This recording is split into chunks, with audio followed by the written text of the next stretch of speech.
Hello दोस्तों, आप सभी को मेरे यूट्यूब चैनल पर स्वागत है। मेरा नाम है सत्यरंजन। दोस्तों, आज हम बात करेंगे शेयर मार्केट कितना आसान है और इसको समझने की कोशिश करेंगे। ये आसान है या फिर नहीं, और इससे यहाँ पर मुश्किल कहाँ पर आता है, और या इसको लोग जो बोलते हैं सट्टा बाजार है या फिर कुछ लोग बोलते हैं मनी प्रिंटिंग मशीन है, जिस तरह से सोचते हैं उसको लेकर हम बात करेंगे। देखिए, इसको समझने पहले एक दो एग्जाम्पल हम देंगे इसको समझने की इसमें सच्चाई कैसा है। देखिए, जो लोग बोलते हैं कि यहाँ पर करोड़ों कमाया जाता है या फिर यहाँ पर वेल्थ क्रिएट होता है, ये बात सही है। इसको ऐसे समझिए कि जैसे बोलते हैं अगर आप क्रिकेट खेलना जानते हो तो तुम करोड़ कमा सकते हो, ये बात सच है। वो इस तरह से अगर आप इसको मानोगे कि ये बात सच है, जैसे यूट्यूबर जो होते हैं कुछ लोग करोड़ में कमाते हैं, क्या है ये कितना सच है? 1% सच है। जैसे क्रिकेट को लेकर है, इंडिया में 90% जो यूथ है वो क्रिकेट खेलना जानता है, लेकिन उनमें से 0.001% होंगे जो क्रिकेट से कमाते हैं, जो कि इंडिया के लिए खेलते हैं या फिर आईपीएल खेलते हैं। ठीक है, उसी प्रकार की जो यूट्यूबर होते हैं, जो इससे डाटा अभी लेटेस्ट में आया था फरवरी मंथ में, कि टॉप 10 जो यूट्यूबर है वो 68% जो मनी है, यूट्यूब की मनी है, जो एडसेंस की मनी है, वो कमाते हैं। लगभग ऐसे 10,000 से अधिक चैनल है जो कुछ भी नहीं कमाता है, सिर्फ वो टाइम पास के लिए बोलो या फिर एक दो वीडियो डाल के भूल जाते हैं या फिर रेगुलर नहीं डालते हैं। तो ये जिस तरह से सच है, उस तरह से जो शेयर मार्केट में पैसा क्रिएट किया जाता है वो भी सच है।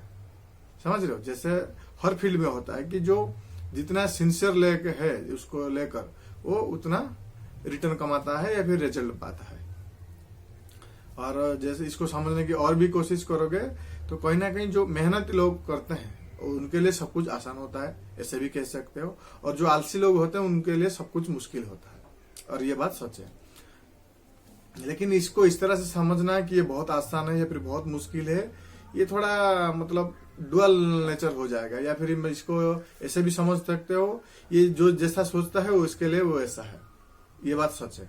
समझ रहे हो? इसके लिए जो ऐसा सोचता है, ये कोई सट्टा बाजार सोच के आता है तो सट्टे की तरह वो लगाता है, इसके अंदर डाल दिया, रिटर्न नहीं आया तो चला जाएगा, फिर ज्यादा रिटर्न आएगा, फिर दूसरे में डालेगा। जो जैसा सोचेगा उस तरह से इसको ट्रीट करेगा। समझ रहे हो? तो कहीं ना कहीं ये जितना मुश्किल जो लोग बोलते हैं, देखिए अगर आप इंट्राडे करते हो तो आपके स्किल पर ज्यादा ध्यान देना पड़ेगा, जो टेक्निकल एनालिसिस है उस पर ज्यादा ध्यान देना पड़ेगा, और इन्वेस्टिंग करते हो तो फंडामेंटल एनालिसिस जो है उस पर ध्यान देना पड़ेगा। लेकिन कुछ फैक्टर ऐसे हैं जिस वो बहुत कॉमन है दोनों चीजों में, जैसे कि पैशंस होता है या फिर जो डिसिप्लिन होता है। इन्वेस्टिंग में डिसिप्लिन कभी कभार पूछता है आपको कि मुझे बेच दो, या फिर अभी खरीदना चाहिए कि नहीं। डिसिप्लिन तभी मतलब मार्केट पूछता है, डिसिप्लिन भंग करने के लिए आपको डाउट आता है खुद पर कि मैं इधर बेच के चला जाऊं या फिर ज्यादा खरीद लूं, ऐसा लगता है। लेकिन इंट्राडे जो लोग करते हैं, जो लोग ट्रेडिंग करते हैं, उनको डिसिप्लिन हर मिनट में दिखाना पड़ता है, अभी क्विट कर जाऊं या फिर वेट करूं और एक थोड़ा प्रॉफिट के लिए। तो कहीं ना कहीं ये जो डिसिप्लिन है बहुत मैटर करता है, और कितना आप इसको स्किल आप कितना अपग्रेड करते हो खुद पर, कितना गेन करते हो स्किल, वो ज्यादा महत्व रखता है शेयर मार्केट में। और खुद का पर विश्वास होना, उसके साथ साथ खुद की मेहनत उसके साथ जोड़ जाना बहुत जरूरी है, क्योंकि ज्यादातर लोग जो होते हैं बहुत इन्फ्लुएंस होते हैं, और जब इन्फ्लुएंस होते हैं तो फोमो क्रिएट होता है, जिससे बिटकॉइन को लेकर हुआ था फोमो, और फोमो के बाद बहुत ज्यादा फेल्योर देखने को मिलता है। पर ये बात को समझना पड़ेगा। इसलिए जो सक्सेस का रेशियो होता है, मैक्सिमम ऐसे जितने भी फील्ड है उसमें अगर देख, और कुछ लोग यहाँ पर आके तुरंत ही रिटर्न चला जाता है, पैनिक में एंट्री कर जाते हैं और फेल होने के बाद रिटर्न कर जाते हैं, वो भी गलत है। तो इसके लिए आपको वक्त देना पड़ेगा और इसको समझना पड़ेगा। मेरा ऐसा मानना है कि कहीं भी फील्ड में आप एंट्री करते हो तो उससे पहले उसका नॉलेज होना बहुत जरूरी है, एटलीस्ट 30% से ज्यादा, ताकि आप उसको समझ सकते हो। इसका वक्त लगता है कि नहीं लगता है, यहाँ पर नुकसान क्या हो सकता है, मैं कहाँ पर गिर जाऊंगा या फिर कहाँ पर मुझे नुकसान होगा, वो सब समझना आपको पड़ेगा। और ऐसा नहीं है कि अगर ये इतना आसान होता तो हर कोई आके यहाँ पर करोड़पति बन जाता, ऐसा बिल्कुल नहीं है। यहाँ पर करोड़पति जितने बने हैं उससे कई गुना लोग यहाँ पर गरीब बने हैं, फिर मतलब बैंक करप्सी हुए हैं। 1 करोड़ लेके आए हैं, इधर आके मतलब उनके पास 1 भी रुपया नहीं है। तो मार्केट ऐसा भी करता है लोगों के साथ। वो लोग सामने नहीं आते हैं क्योंकि वो नीचे चले गए हैं, लेकिन जो लोग 1 लाख लाके आते हैं और 1 करोड़ हो जाता है जिनका, वो सामने आ जाता है क्योंकि वो उन्होंने वेल्थ क्रिएट किया है। और इस सब के पीछे कहीं ना कहीं उनका जो सिंसियरिटी है मार्केट को लेकर या फिर नॉलेज को लेकर, ऑब्जर्वेशन को लेकर, रिसर्च को लेकर कहीं ना कहीं ज्यादा अच्छा होता है। तो ज्यादातर फोमो में नहीं आता है या फिर इन्फ्लुएंस ज्यादातर नहीं होते हैं। और जब जितना तुम इन्फ्लुएंस मत किसी से अगर नहीं हो गए तो कहीं ना कहीं तुम खुद पर भरोसा ज्यादा करोगे। अगर खुद का डिसीजन अगर गलती भी होता है तो तुम्हें बहुत कुछ सीखने को मिलेगा, लेकिन दूसरे का डिसीजन गलती होता है तो तुम उसको ब्लेम करोगे, सीख नहीं पाओगे कि तुमने बोला था वो स्टॉक करने के लिए या फिर ऐसे इंटरडे करने के लिए और यहाँ पर गलती हो गया, देखो, तुम उसको ब्लेम करोगे। लेकिन अगर खुद का डिसीजन से कुछ आप स्टेप लिए हुए या फिर कुछ स्टॉक पिक किए हैं और वो गलती भी हो जाता है तो बहुत कुछ सीखने को मिलता है। और ये छोटी छोटी गलती होना बहुत जरूरी है और सभी फील्ड में होता है। ऐसा नहीं है कि कोई भी फील्ड में गलती नहीं होता है। चाहे जितना भी क्रिकेटर देख लो, यूट्यूबर देख लो, उनका कुछ ना कुछ गलती हो जाता है। और गलती होना एक इंसान की फितरत में है। हाँ, एक गलती हो जाता है कुछ, सभी इंसान गलती करता है, ऐसा नहीं है कि कोई इंसान गलती नहीं करता है। और खासकर जब भी एक कैरियर की बनाते हो किसी फील्ड में तो तकलीफ ज्यादा होता है, गलती भी थोड़ा बहुत हो जाता है, लेकिन वो सब आपके लिमिट में होना बहुत जरूरी है। कहीं ऐसा ना हो कि जितना आप डाल दिए उसके बाद बैंक कर मतलब आपके पास 1 भी रुपए नहीं है, तो कहीं ना कहीं वो एक सबसे बड़ा दिक्कत है।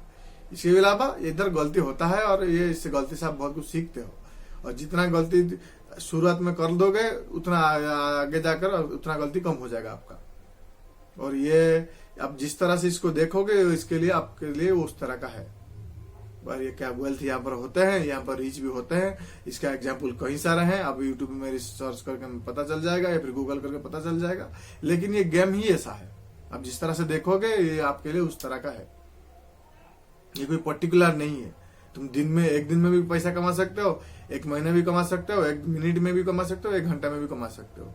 ये बहुत कुछ फैसिलिटी देता है, बहुत वेराइटी की है शेयर मार्केट।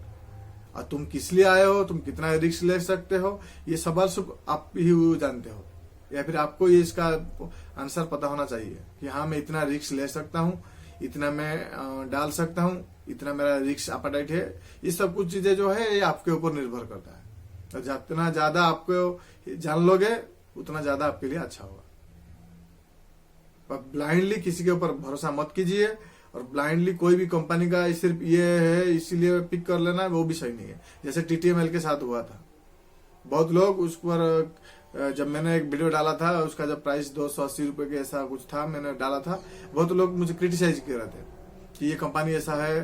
कुछ लोग सिर्फ टाटा का नाम देखकर ही उसको पिक कर लेते हैं कि ये टाटा कंपनी है, ये कभी नीचे नहीं जाएगा। ऐसा नहीं है। टाटा की जो सभी कंपनी है, ऐसा नहीं है कि सभी बहुत अच्छे रिटर्न दिए हैं। जिस तरह से TCS दिया है वैसा कोई टाटा ग्रुप का कंपनी टाइटन दिया है, उस तरह से कोई बाकी कंपनी नहीं दिए हैं। टाटा ग्रुप का और भी 20-30 कंपनी है, समझ रहे हो। तो कहीं ना कहीं आपका जो रिसर्च है वो बहुत सही होना चाहिए। और सिर्फ ये नाम जोड़कर, जैसे और भी एक हुआ था किस्सा ऑक्सीजन को लेकर, जब ऑक्सीजन का डिमांड बढ़ गया, एक कंपनी के नाम के आगे सिर्फ ऑक्सीजन लिखा था, इसीलिए उसका भाव जो है 3 गुना बढ़ गया। मतलब उसका प्राइस जो 1500 रुपए से 5-6 हजार तक चला गया था। तो कहीं ना कहीं वो एक दिक्कत है। जितना खुद पर विश्वास करोगे, जितना रिसर्च करोगे, ये सब कुछ आपके लिए आसान हो जाएगा। ये धीरे धीरे होगा, ऐसा नहीं है कि बहुत जल्दी हो जाएगा या फिर 1 दिन में सब कुछ हो जाएगा, 1 महीने में सब कुछ हो जाएगा। इसके लिए वक्त लगेगा और आपको वक्त देना बहुत जरूरी है। और किसी भी फील्ड में आप अगर बेस्ट होना चाहते हो या फिर इंप्रूव करना चाहते हो, या आप जान लो कि आपके लिए वो वक्त मांगेगा 2 साल, 5 साल, 10 साल, ये आपके ऊपर निर्भर करता है। लेकिन ये वक्त देना बहुत जरूरी है और देना पड़ेगा आपको, ये बात जान लो। बाकी सारी चीजें इधर उधर छोटी छोटी मिस्टेक होगा, या फिर कभी भी किसी का इन्फ्लुएंस में आकर, या फिर दोस्त ने कुछ बोल दिया, या फिर आपका जो फेवरेट जो टीचर है, जो ट्रेनर है, वो कुछ बोल दिया, उसके हिसाब से थोड़ी बहुत गलती होता है। लेकिन वो गलती वो लिमिट में होना बहुत जरूरी है, मैं ऐसा मानता हूँ। और कोई बोल रहा है आपको 2 लाख में खरीद लो, अगर आप 2 लाख का रिस्क नहीं ले सकते हो तो आपको 2000 से जाना चाहिए या फिर 20,000 से जाना चाहिए। ऐसा नहीं होगा कि वो आपको 2 लाख का बोल दिया, आप 2 लाख में ले लिया या फिर 10 लाख में ले लिया। ऐसा बहुत गलती करते हैं लोग। और ऐसा करके बहुत लोग बहुत फाइनेंशियल स्ट्रगल करते हैं उसके बाद, समझ रहे हो। तो कहीं ना कहीं ये सारी चीजों का आपको समझना पड़ेगा, उसके बाद आपके लिए बहुत सारी चीजें आसान हो जाएगा। जब धीरे धीरे सीखोगे, जानोगे, तो बहुत सारी चीजें आपके लिए आसान हो जाएगा। आशा करता हूँ आपको वीडियो इन्फॉर्मेटिव लगी होगी। चैनल में नया हो तो सब्सक्राइब कीजिए, दोस्तों का शेयर कीजिए। मिलकर सीखते हैं फाइनेंशियल नॉलेज के बारे में दोस्तों। जो भी लोग नए हैं मार्केट में उनके साथ ये वीडियो शेयर कीजिए और आपके दोस्त के साथ शेयर कीजिए। मिलकर सीखते हैं फाइनेंशियल नॉलेज के बारे में। थैंक्स फॉर वॉचिंग दोस्तों, दिल से आभार व्यक्त करता हूँ आप सभी का। नमस्ते।